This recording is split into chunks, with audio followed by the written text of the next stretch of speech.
to get started for the Economic Development Committee meeting this afternoon.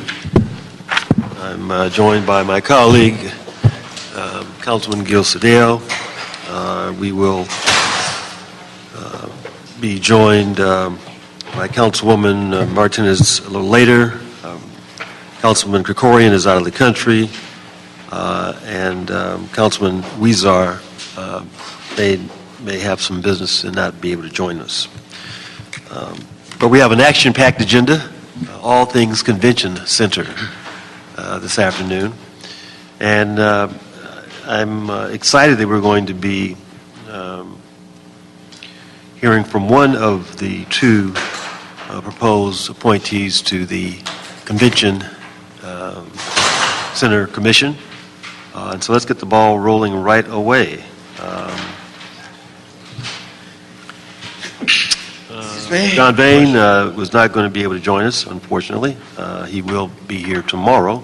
But we do have Ray Biddinost with us. So, Ray, would you come up to the table?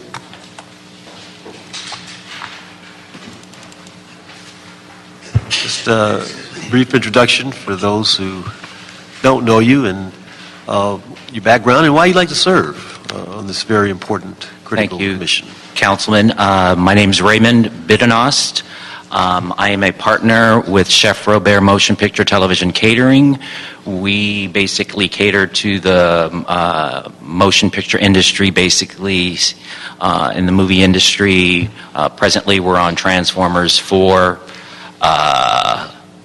House of Cards. These are out-of-town projects. The goal, I think, in the next couple of years is to bring projects back into Los Angeles. But we've been in the business for about 15 years in the entertainment industry. It's important that we give back. I give back to the community, so I'm just honored that Mayor Garcetti has appointed me as commissioner to the LA Convention Center and Visitors Bureau. It's important that I give back to the community, bring football back to town, and 10,000 hotel rooms and more conventions into Los Angeles. So you think that's the important challenge, that the hotel rooms is going to be an important challenge in encouraging more tourism in our city? Absolutely. I just think, within a half-mile radius of the convention center, we only have, I think, 2,000 hotel rooms. This is Los Angeles. We should have 10,000. We should have 20,000 so we could host major conventions. Football, we need football here in town. That's important. So whatever I can do, whatever the other commissioners are going to do, I'm going to do whatever it takes to bring football here and more hotel rooms. In addition to football, many feel there are a number of other attractions that are important to Southern California, to Los Angeles. And it's important to encourage greater visibility, greater use of these variety of cultural adventures that exist. Give us some thoughts on your thinking along this cultural tourism and how we can expand the tourist base of venues and opportunities to see in the city. Absolutely. Los Angeles has some really beautiful cultural activities to do. The Watts Towers. I have never been to the Watts Towers. I've always wanted to go, and I know there's a big festival happening there in the next couple of weeks. There's Alvaro Street. Everyone knows of Hollywood Boulevard, but I think when out-of-town folks think of Los Angeles, they think of Mann's Chinese Theater and the Hollywood sign. But there's much more to our beautiful city than just Hollywood Boulevard. Just like I said, the Watts Tower. We've got Chinatown. We've got all sorts of great activities throughout the city that I think we need to market, whether it's the Visitors Bureau or the Convention Center in town. And so as a commissioner, then you'd be supportive of efforts to expand this notion of cultural tourism and to really make it part and parcel of the strategy, the outreach strategy that the Convention Center and the Convention Bureau has. Absolutely. Thank you. Mr. Cedillo, any questions for our nominee? I'll defer to my colleague.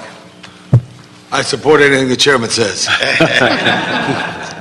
Good luck to you. Thank you, sir. I like what you said. I followed you all around the city when you were going through Hollywood, Chinatown, and around Thank you. Expo Park. And now, really, the big thing is, and this is the truth, Mr. Chairman, with the subway now, you could come to Los Angeles, get to anywhere on the metro system, and be in Los Angeles without a car, and explore it by foot.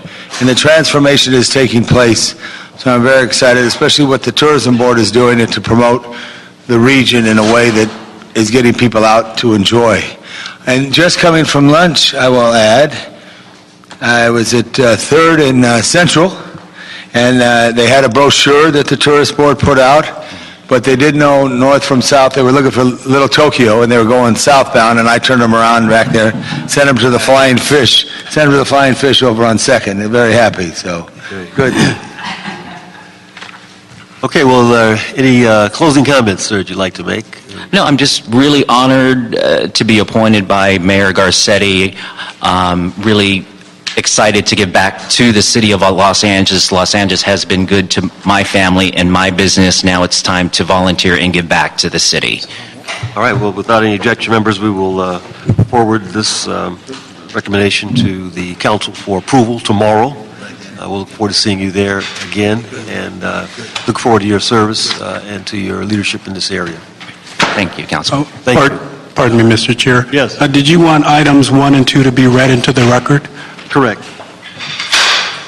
Item number 1 is a communication from the Mayor and City Ethics Commission relative to the appointment of Mr. John F. Vane to the Los Angeles Convention Center Board of Commissioners for the term ending June 30th, 2018. Item number 2 is a communication from the Mayor relative to the appointment of Mr. Ray Biddinost to the LACC Board of Commissioners for the term ending June 30th, 2016. Great. Well, without objection, those will be forwarded on to the council for their approval tomorrow. Thank you. Mr. Clerk, item 3. Item number 3 is a LACC report relative to the proposed LACC action plan. Mr. Budd, come on down. Thank you very much, Mr. Chairman, members of the committee, Councilman LaBanche from my prior committee. I am Bud Ovrem, General Manager, Executive Director of your Los Angeles Convention Center.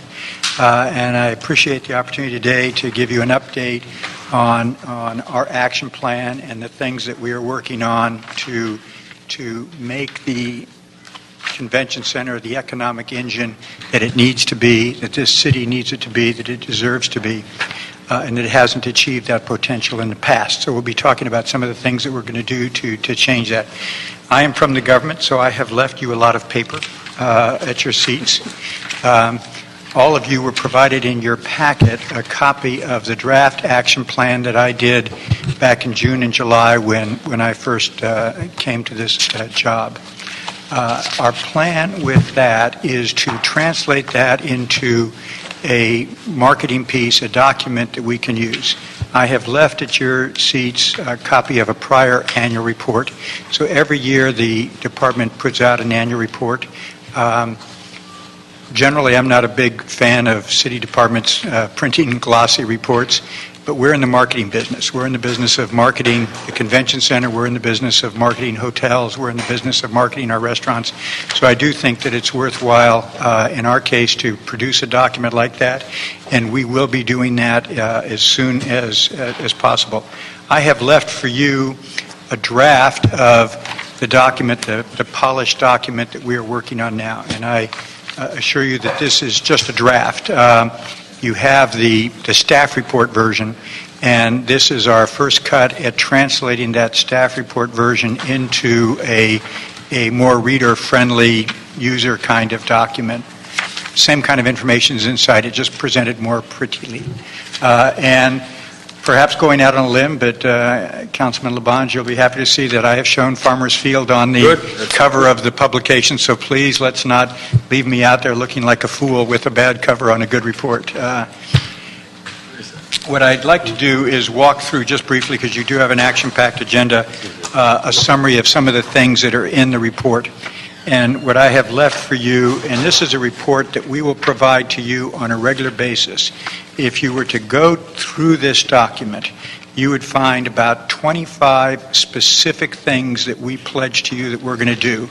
And then every month I will give you a report on those, and it'll have a blue dot if we've completed it, it'll have a green dot if we're on schedule, it'll have a yellow dot if we're behind schedule, and it'll have a red dot if we're in really big trouble. So you'll get that on a regular basis, but the ones I want to focus on, particularly today, is what's called Section A, the enhanced management, because that's what we're working on most intently right now, is the council supported moving in a different direction with the convention center, privatizing the convention center, restructuring the governance, and we're in the process of doing all of that. So if you look at those first items under A, we have executed the MOU with AEG, and we're in negotiations with AEG now, going through the due diligence of that, what we call Phase 1. So between August 1st and the middle of October, we're in Phase 1, where AEG is coming in, interviewing our employees to see who might want to go to work for them, familiarizing themselves with the facility, where are the electric boxes, where are the off and on switches, all of that type of stuff. We will have the operating agreement, the actual contract with AEG, to your committee, I think, at its next meeting. So we're working on the final wordsmithing of that right now. We'll have that to your committee at your next meeting. And then when that's done, then we'll begin the next phase of the implementation, where AEG will start taking over specific functions on a case-by-case basis. They'll take over parking, they'll take over food and beverage, they'll take over security, they'll take over sales.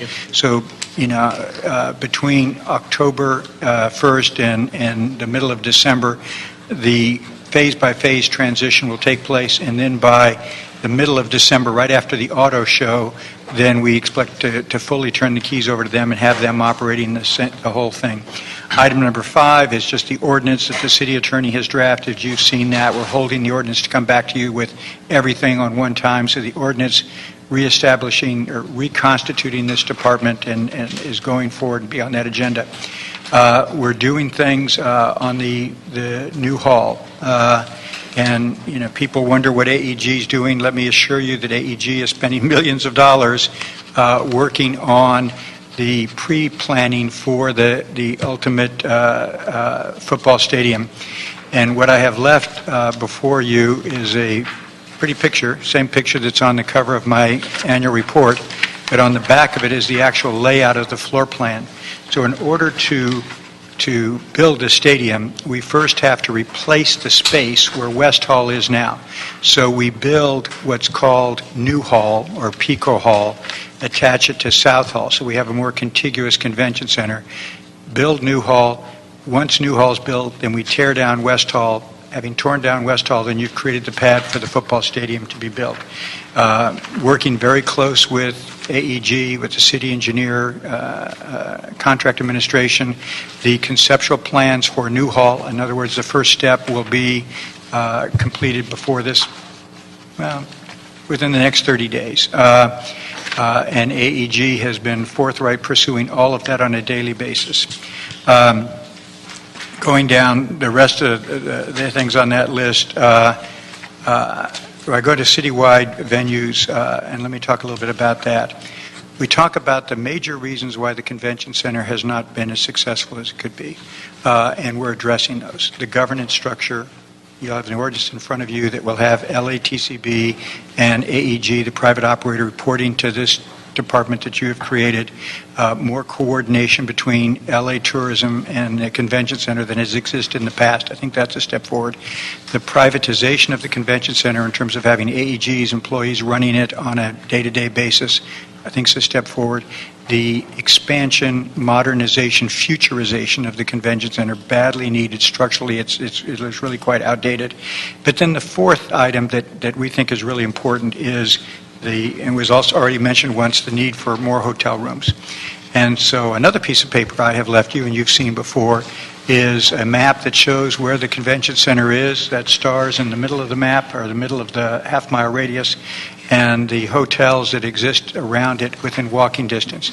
When we talk to people about why they don't use, when we talk to big groups about why they don't use the convention center, the lack of contiguous space, the tired nature of the building are big reasons that are always given, but the lack of hotel rooms within walking distance. People want to walk out their door and walk into the convention center. And so what this map shows you is all the sites that are marked in orange are the sites that we have identified as potential for hotels. And I can assure you, every property that's marked in orange, we are talking to them now on a regular basis about the hotel opportunities. If you turn that page over, then you see kind of the inventory of the things that we can do. We have about 1,950 rooms right now. We have another 1,472 under construction right now. I just heard my new commissioner commit to 10,000 rooms. I'll do my best.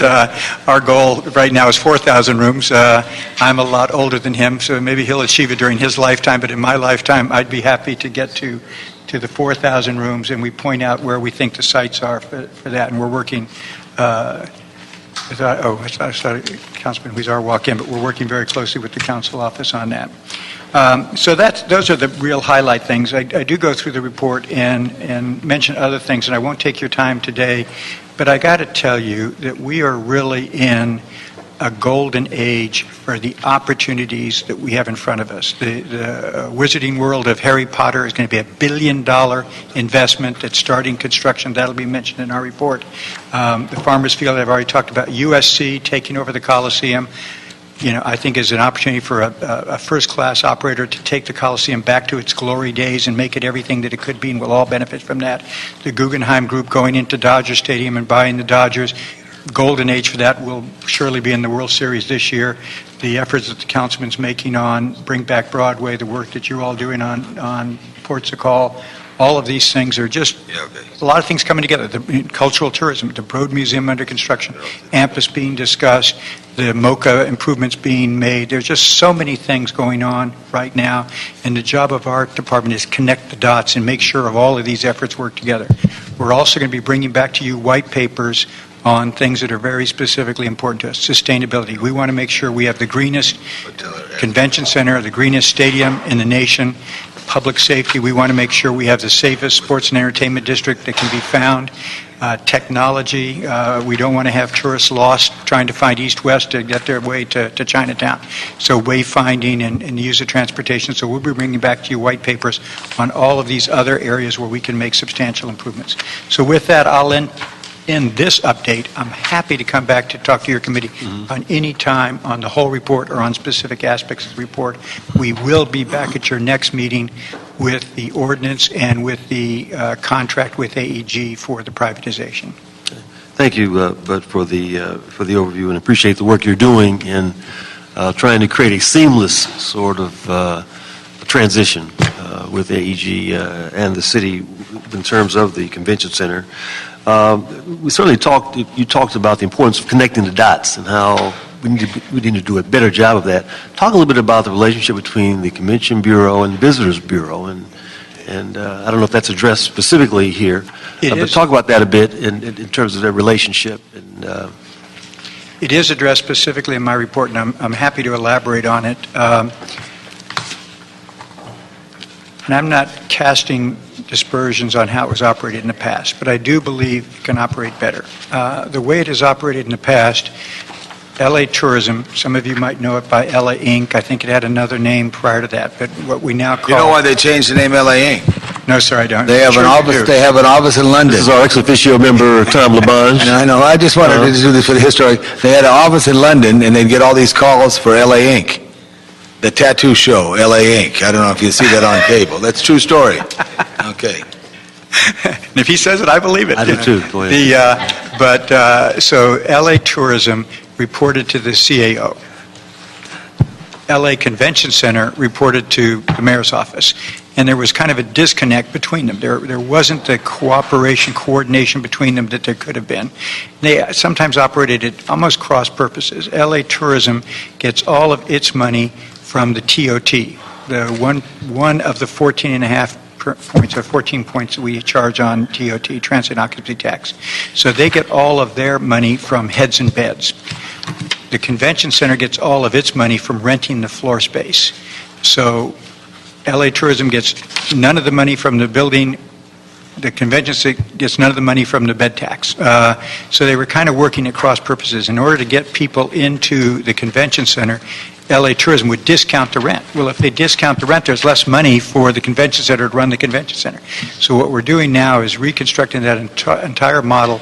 Both LA Tourism and AEG, as the operators of the convention center, will report to this reconstituted department, and we'll have Ernie Wooden, who's the new president of LA Tourism, Brad Gesmer, who's going to be the AEG person, and myself. The three of us are going to meet weekly and go through all of these issues and make sure that we have a better working relationship than has existed in the past. Right. I absolutely guarantee you we're going to have a better working relationship than existed in the past. Well, again, those your two organizations are tasked really with the same thing, and so I think to work in a collaborative way more effectively is going to be important on the outside and on the inside to show that we're doing. You mentioned in your report here the support at the expansion of entertainment venues in the city of LA, and we certainly support that totally. There was a discussion here about working with cultural affairs to develop a better strategy for incorporating cultural tourism, something that I am concerned about, and others as well. And I'd like to see that explored in one of the white papers that you're going to be doing. I think there's a chance to kind of expand that discussion, providing a little more substance, if you will, in the discussion for others, as we talk about really highlighting many of the other cultural resources that exist. Folks should be going down to Central Avenue or to Thai Town. So we need to understand what those connections are, how we can better create linkages in other parts of the city, not just downtown. We certainly want to do downtown, but there are other areas as well that should benefit, I think, from this. So if you could focus, make the cultural tourism a focus of one of those white papers, I think it would be very helpful for us. Yes, sir. You're absolutely right. We totally agree with you. Great. Members, any other comments, questions? But I want to echo that the efforts around cultural tourism, there seems to be almost two worlds in the city of LA and the cultural tourism that the senator talks about. At the end of the day, brings a lot of money to the city of Los Angeles, whether it's in concerts, shows. I was at the Mexican Food Fest last week. At the convention? Yes, at the convention center. There's just a lot of dollars, whether they're coming from Asia or Latin America, and people see us as a destination point. So I have a real keen interest to share the interest of the senator in that. The other part is on building the hotels. We had a discussion about this recently, and we wanted to talk about not only the importance of the PLAs, but also expanding that concept to make sure that we're including, particularly around the TOT, including the service work, the HERE work, the SCIU work, that is included in the packages and proposals so that the politics of that don't come to the council, that they get done in the original deals, and that people see that who's taking the initiative, making the investment, see that they can get a comprehensive deal from the city that then unencumbers them to go ahead and develop the project and move forward. No, you couldn't be more correct, sir. I totally agree with you. And if you turn to the draft of my report, you'll see the first page. Typically, you open a cover report, and there's a picture of the executive director in a pablum statement. You open this, and it's devoted to creating middle-class jobs. We're all about creating middle-class jobs. The symbolism of that is intended to be backed up by the substance. Working with the WIB on workforce training programs. Sometimes, frankly, the leisure and hospitality sector gets a little bit poo-pooed in terms of jobs because everybody likes to talk about biomed and high-tech engineering and all of these other things. The truth is we have a large, lower-skilled workforce. They need jobs to provide for their families. In fact, leisure and hospitality employs over 400,000 people. It's a significant part of our economy. So we're going to be working with workforce training programs, with the WIB, with the new Economic Development Department to take these jobs and create career ladders and require the hotels we work with to provide good middle-class jobs. I appreciate that, both the senator and I. As we go out and promote these projects, as he's seen as the new face and voice of downtown, my district abuts this area right adjacent to the freeway. Those are the questions that we hear, and what that means I agree with you. It would be nice if others didn't poo-poo those jobs because they're entry-level and their career. And I can't tell you the number of people working in the kitchen who have their hopes and aspirations to have their own restaurants, have their own locations in mind, and will, that within one generation, those people working in the back will be opening up their own restaurants in other parts of my district because there's markets there and they're responding to the markets. And you're right about the strength and depth of this sector of our economy. It is part of everything else that we do as a cultural center of the world, and so we have to. We don't covet it in the way that we do things that seem more trendy and more hip and cool and scientific, if you will. But the fact of the matter is that these are very strong pillars of our local economy, and they need to be supported. Yes, sir, you're absolutely right. Could I just add something, Mr. Chair? I think please. it's so important in your districts and throughout the city that we try to find a way to get everybody involved.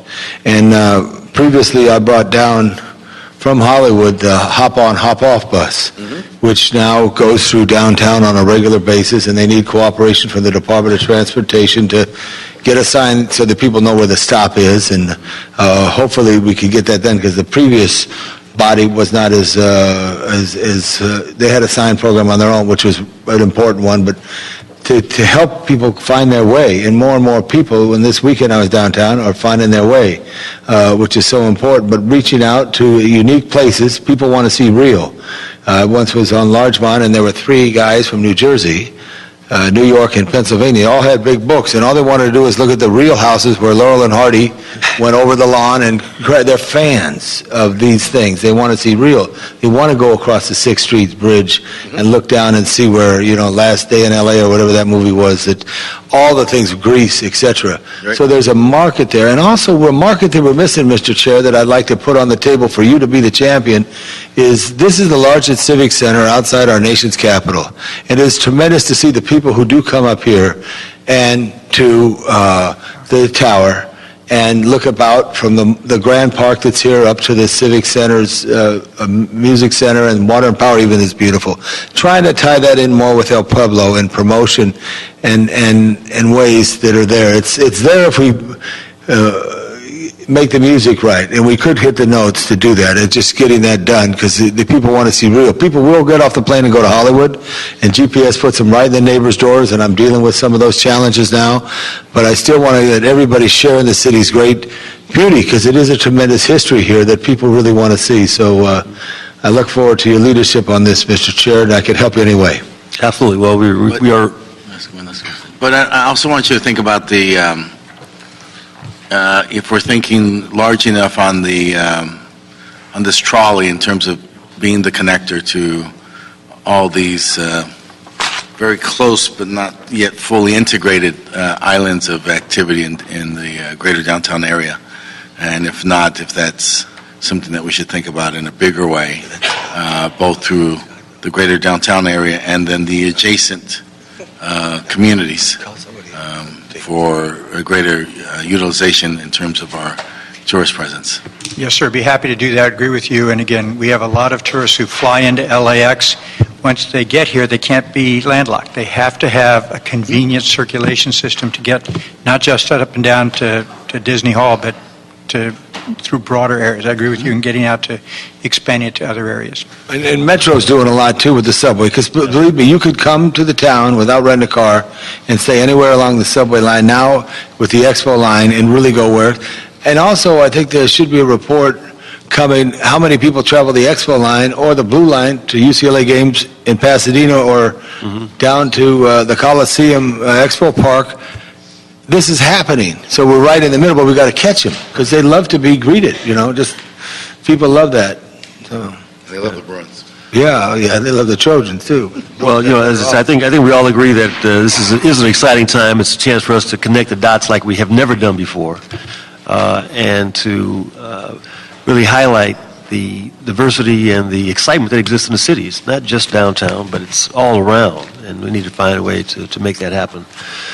So we will Yeah, we have no action item, just receive and file. We're going to receive and file this. We look forward to your update and to the final report you think will be coming when? Well, you'll have the contract with AEG and the ordinance on your next agenda, and then right after that, within 2 weeks after that, we'll have our final report. Excellent. Thank you very much Thank for you. your time. Keep up the good work. Okay, members, without objection, we're going to take up items 4, 5, and 6 since they are so interrelated. Mr. Clerk, would you read those for us? Item number 4 is the CLA report and motion Perry WeSat Parks relative to working with the Urban Land Institute on development options for the LACC.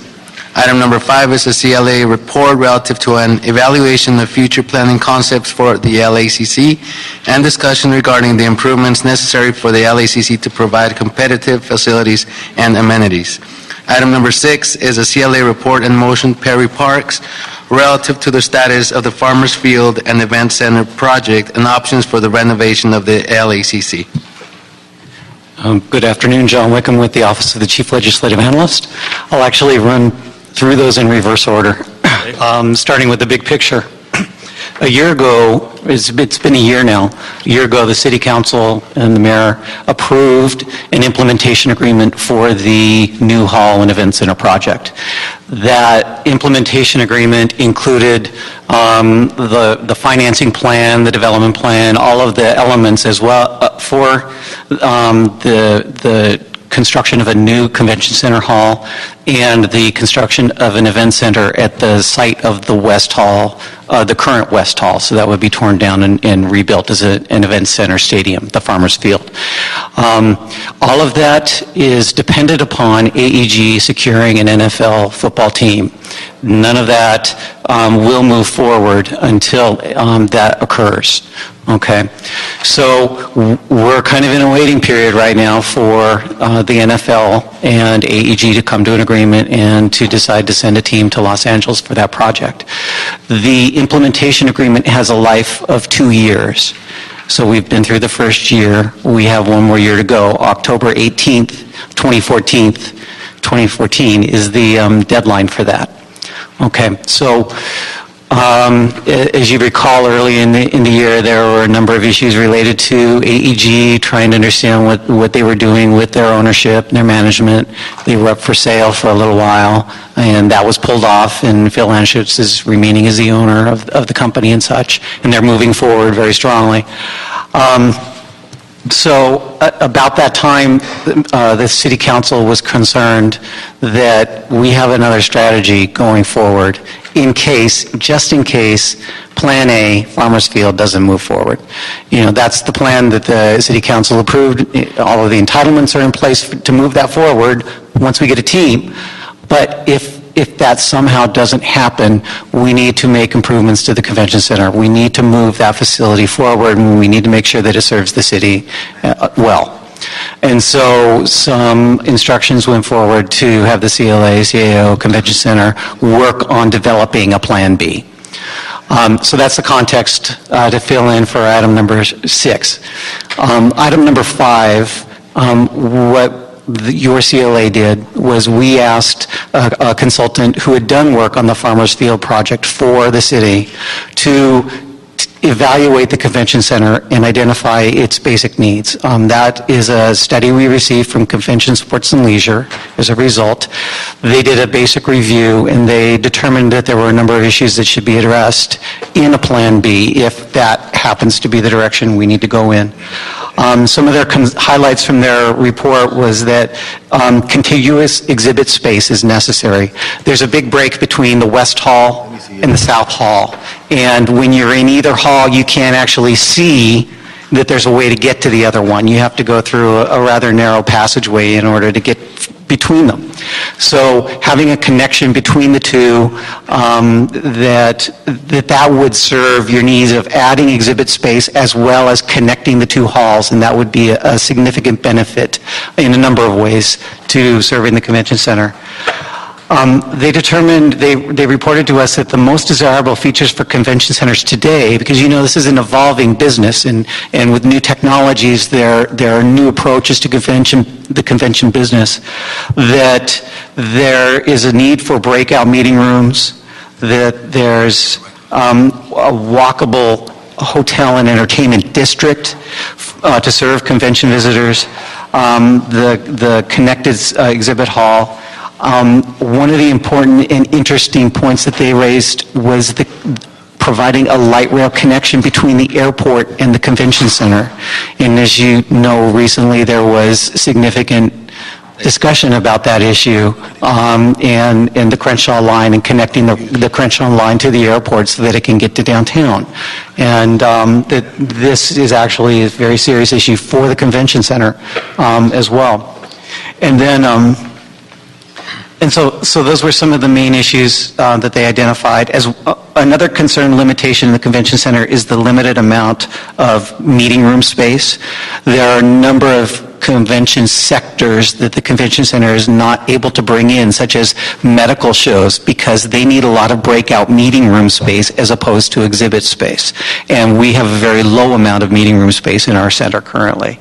And then one of our greatest benefits is not in Los Angeles, is not being taken advantage of, and that's our outdoors, our sunny weather. We don't have adequate developed outdoor space at the convention center, and so there's some work that needs to be done to make sure that we can market the outdoors. We can market being in Los Angeles in an effective and meaningful way. With regard to new technologies, what we're finding in the convention business now is that there's a high demand for informal meeting space where people can get together, they can use technology in order to sit in a casual space, such as a lobby, and interact in ways that are much more informal than being in an official meeting room space. So a lot of convention planners are looking for those kinds of informal spaces. There are opportunities at convention center, they need to be developed. And then a ballroom, a very big ballroom, has been identified as another need that should be brought into the convention center. And so this study by CSL provided some context of, in a Plan B, where do we need to go? It turns out that a number of those things are actually in Plan A already, that the design that's been moving forward with AEG and LACC includes a ballroom. It would be the biggest ballroom in Los Angeles area. It includes development of the Gil Lindsay Plaza to enhance the outdoor space. It includes elements that have this informal connection opportunity. So Plan A has a lot of the things that we're looking for. And we need to make sure that if we have to go to Plan B, that we carry those elements over. So this report that was prepared by CLA now leads into item number 4, the ULI study. The CSL report was provided to the ULI as background information. The ULI also drew on conversations with the tourism board, with convention center staff, with professionals in the convention business to evaluate their concepts for what a Plan B could and should be for the city. They were looking at a 10,000-foot level. What are some broad issues and concerns that ought to be addressed? And they've produced a report. There's a published printed report that you have available for you. There's some copies at the back counter. And I would just point you to, starting on page 12, some of their key findings. And they have a couple of things. They have three very broad areas. One is the management question, which is currently being addressed through the privatization conversation that Mr. Ovrem presented to you earlier, so I won't go into that. But the other two main concepts were neighborhood uses and a concept plan for the building itself. With regard to neighborhood uses, they were looking at the broader community. They were concerned that the structure of the Blue Line, Expo Line, disconnects the convention center from South Park, and that the freeway disconnects the convention center from the Pico Union area. The heavy traffic on Pico Boulevard creates some disconnections between the community, and that so that issues related to streetscape, improving transportation, that the connections between downtown, South Park, Pico Union, and the USC district need to be enhanced in order to improve the convention center connection to the broader community. They also identified the need for additional hotel rooms in the convention center area, that adds and builds on the hotel entertainment district concept here, again, to bring people into the area, to enhance their experience in the area, enhance their experience at the convention center. And so those are some very broad concepts related to the neighborhood. With regard to the convention center itself, they identified this concept of being a giant status convention center or a jewel status convention center. That a giant, like in Las Vegas or in Chicago maybe, that they're able to attract any convention business whatsoever. And they see that that's not a viable concept here. You don't have the space for it. They thought that if you add just 300,000 square feet of exhibit space, you would actually be able to attract 98% of the convention business out there in the world. I'm sorry, say it again. 98% of the convention business with only 300,000 square feet of exhibit space added. So this new hall, if you built something like the new hall addition and connected that to the West Hall, you would be able to attract a significant amount of the convention business, based on the findings that the ULI have presented in their report. So going the jewel status, make this a top-notch facility. It's not the biggest facility, but it's the best facility in providing service, in providing facilities, in providing connections to the community, in providing the entertainment connections, in providing the hotel rooms. That this would be the most effective strategy for the convention center to approach. So that would be adding about 300,000 square feet of exhibit space, adding a significant amount of meeting rooms, adding a large ballroom, adding those informal meeting spaces that we discussed, adding the outdoor space in those types of connections, and significantly improving the pedestrian and transit connections within the district and within the community. So the ULA report provides a very broad outline, but enough specifics in order to follow through and develop some details for a Plan B that is workable. Of course, the next step would be, how do you fund it? The great thing about Plan A is it's funded from other resources. It's not funded from city resources. It's all net new revenue or revenue provided by the developer. So this is the big obstacle on Plan B, is how do we bring the resources together in order to fund the improvements necessary. So at this point, our recommendation is to continue work on Plan B, provide some additional analysis, review, working with the Convention Center, the Tourism Board, CAO, CLA, in order to provide additional detail and flesh out a Plan B, including finance strategies, so that if it comes to that, you'll be prepared in October to move forward. I think the most important message that the city would want to send at this point is that you're going to improve this facility. You're going to make it the best facility. You're going to make this jewel for the convention business. It's important and it's a high priority. And you're ready to move forward one way or the other. Whether it's Plan A or B, the suggestion is that there really has to be a real transformation of the convention center as we know it. What kind of shape is the building in? What kind of shape is the foundation, I guess, or the bones of the structure? Yeah. Reports from the Convention Center staff, and Mr. Ovrem can fill in details on this.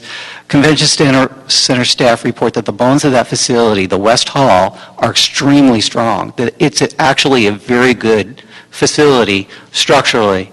And we've heard this from our consultants as well, from CSL. We've heard it from consultants that the CAO has hired on the privatization side. It's a very strong facility. It's just that it hasn't been upgraded.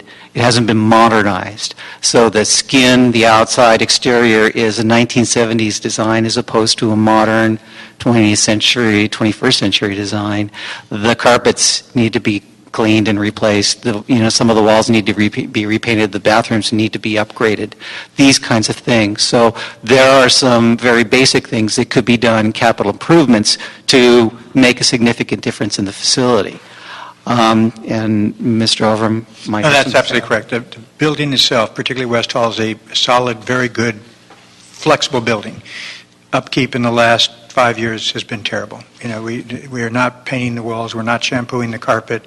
It just hasn't, because of budget cuts, it just hasn't been kept up the way it needs to be kept up. Matter of fact, even through operations, when we go out and have a big bank, we have to rent plates. Every time we have an event, some plates get broken. We don't have the money to replace the plates. So when we have another big event, we have to go rent plates. We have tables literally held together with duct tape. So in the last several years, because we've been going through the greatest recession or greatest depression since the Great Recession, we've fallen way behind. But in that sense, it's almost cosmetic. The basic building is a good building. We can, working with AEG, make those kind of exterior improvements. Okay, good. Members, any comments? No. Okay, we're going to note and file items 5 and 6. Thank you for the report. We're going to continue item 4 and instruct the CLA to come back, report back in 45 days on those outstanding items. Great. Terrific. Thank you. Great. Thank you. Thank you for your help. Okay, members, that moves us to item 7. I thought we were going to take this on consent, but we've been graced with one of the authors. So, Item number 7. Item number 7 is a resolution, Labange Buscaino Cedillo, relative to reaffirming and reiterating support for the efforts of the National Football League to bring its franchise back to the city of Los Angeles. Mr. Labange, the floor is yours. Well, thank you very much, Mr. Chairman. With the start of the NFL football season, I thought it was incumbent that I write the commissioner, tell him not to forget Los Angeles. I think it's real important. There are some material here that I do want to show you very quickly. You could see the cluster, and I'm sorry, Carl, you're on that side, but I'll turn it back to you. The cluster of cities, 32 cities have teams in them. Los Angeles has no team. And again, I wanted to remind it, with the start of the season, I felt I didn't want the commissioner to forget us, because we have it a lot. Additionally, I wanted for the committee to know, and it will be hand-delivered for your offices there, that this is the population of the metropolitan areas. The metropolitan area, New York being the greatest, which has over 19 million people in the greater metropolitan area. Los Angeles, 13 million people. Then you go down Cincinnati, 2 million people. And you keep on going, Tennessee, Green Bay, 1.5 million people. Los Angeles is a very large market that is not being served by the National Football League, which is a great game. We want to see it. And then we further went and broke the statistics down to go by the numbers of cities, with New York, 8.3 million, Los Angeles, 3.7, Chicago, 2.7. I didn't realize Jacksonville was that big at 836,000, Denver, 600,000. And Tampa, 347,000. Council District 4, I could have a team in Council District 4 with 274,000, because Buffalo has only 261,000 people in it. So the population is key as we look at this, and we do have a plan that we're still wait till 2014 for Farmers Field. But I did not want to let the season start without letting them know. I did write the commissioner a letter, and I sent a letter to every owner on that. I personalize it in some cities where I do have a relationship with that city. I was 24 years with the National Football League as an assistant cameraman here on the West Coast. My mentor was the great late Milt Davis, who was the 1957 Defensive Player of the Year for the Baltimore Colts, played in the world's greatest game ever when the Colts played the Giant. And I was very close to Mike Haynes in high school. We were co-captains of the John Marshall High School varsity football team. He was the quarterback, I was the center. And we took it off the T. We didn't shotgun formation, no. It was T formation, all Northern League. You're right, Gil. So all that's real important. My college coach was a NFL official, Ron Botchin. So I said, look, I personalized it, Mr. Commissioner. His son, Michael, lives in my district up near the observatory. I knocked on his door when I ran for office. I got his vote. He said he wants to see football at LA Live, which was very good and encouraging, but I wanted them to remember that. So I don't think there's a time that we shouldn't put our flag out to say we're here, because people could forget us. I watch a lot of the national news stories, and we're the second largest city in the country, yet so much doesn't get here unless we put it here. And just like we celebrated the Grammys this week, and a very good job, the Los Angeles Tourism Board, and spirited cooperation with the Convention Center and LA Live, that was a great focus event. We love the Dodgers, we love the Kings, love the Clippers, and love the Lakers. But I think it's important that we continue to do, and Chivas. Thank you very much. But they're in Carson, so I didn't want to get that to you. Let's build a stadium in Los Angeles for them. Any questions, I'll be happy to answer, but I'm going to continue to advocate.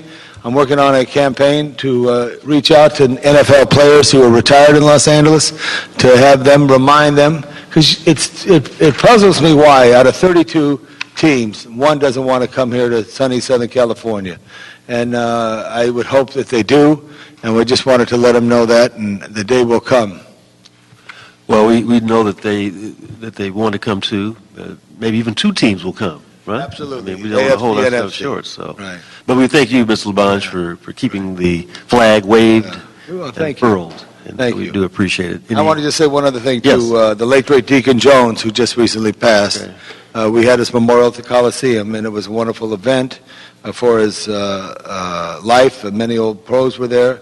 I did receive his ball that he gave and signed before his passing, which was so special. But in the note that his wife Elizabeth said to me, she said, there's nothing like Los Angeles. He loved playing in Los Angeles, and he truly loved the tunnel of the Coliseum and running out. I know the Coliseum is not the place for the NFL right now, but it has such heritage. Right, You know, history. we should also even ask for, Bud, that we should remind the league that in the 50th anniversary of the Super Bowl, which is 1967, so 2017 is the 50th anniversary, if my math is right. Who knows if they want to retro and come back to what is the greatest field of any sports field in the world is the Memorial Coliseum. But they want to build a new stadium. If we get this going, which we're waiting for October, I believe the date is October 18th, 2014 is when the agreement expires with AEG and Farmers Field. The NFL should act, hopefully will act, but I wanted to bring it to our council's attention. Thank you. Good. Well, we certainly we support that. I don't think there's any objection to moving this on consent. We shall do so. We should thank the Forthwith, council and- member for his leadership. It's ridiculous that they're not here. Right. We could sustain two teams, probably Right. three, when you look at population, Right. interest, geography, and the region. And so there's no reason why we shouldn't. Absolutely. Thank you. We'll move that. Okay, that concludes our agenda items. Is there any cards? Yeah. Any cards? No cards on the table. No cards. We're having no cards. This meeting is adjourned. Thank you. Good.